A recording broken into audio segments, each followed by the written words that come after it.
रचना अपने भाई बहनों में सबसे छोटी थी। रचना की एक बड़ी बहन और दो भाई थे। वो उम्र के उस पड़ाव पर थी जहाँ शरीर से वो एकदम बड़ी और मन में बचपना भरा था। वो चंचल स्वभाव की थी। अभी वो 14 साल की थी। एक सप्ताह बाद उसका जन्मदिन आने वाला था।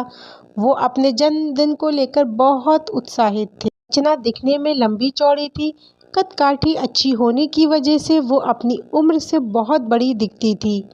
रचना की माँ उसको बहुत टोकती थी, समझाती थी, मगर रचना को माँ की बातें समझ नहीं आती थीं, जिसकी वजह से वो माँ से अक्सर नाराज़ हो जाया करती थी और माँ अक्सर उसे मनाया करती थी। रचना के जन्मदिन को मात्र एक दिन रह गया था। वो माँ के साथ बाजार जन्मदिन का सामान लेने जा रही थी।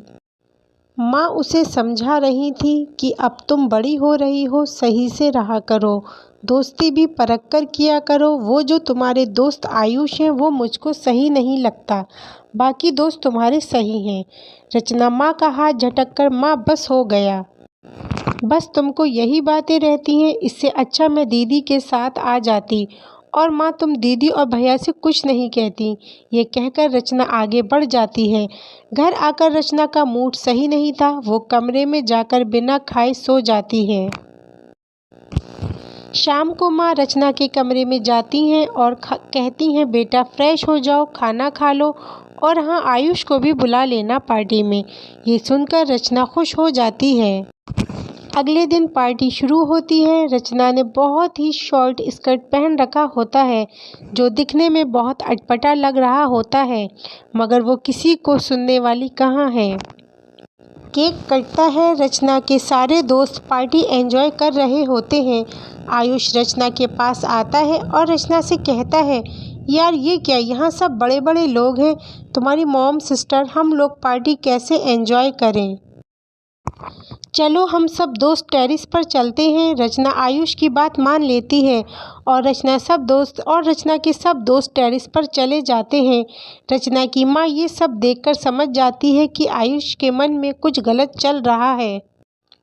टेरेस पर जाकर आयुष सबको कोल्ड ड्रिंक देता है। तेज़ आवाज़ में डीजे बज रहा होता है। सब नाचने में मशगूल होते हैं। आयुष रचना की कोल्ड ड्रिंक में कुछ गोलियां मिला देता है। वो रचना को टेरेस पर बने स्टोर रूम में ले जाता है। रचना पूरी तरह नशे में होती है। वो रचना को बेड पर लेटा देता है। वो जैसे ही रचना की तरफ बढ़ता है, रचना की माँ आ जाती है। आयुष रचना की माँ को देखकर सकपका जाता है और कहता है, आंटी, रचना की तबीयत खराब हो गई थी तो मैं इसको इधर ले आया। रचना की माँ आयुष को एक ज़ोरदार चांटा जड़ती है। पार्टी ख़त्म हो जाती है। काफ़ी समय बाद रचना को होश आता है तो उसकी बहन उसे सब बताती है। रचना माँ के पास जाती है और बहुत रोती है। रचना की आंखों में पश्चाताप के आंसू होते हैं। वो माँ के पैरों में गिरकर माफ़ी मांगती है। माँ रचना को गले से लगा लेती है, क्योंकि माँ आखिर माँ होती है।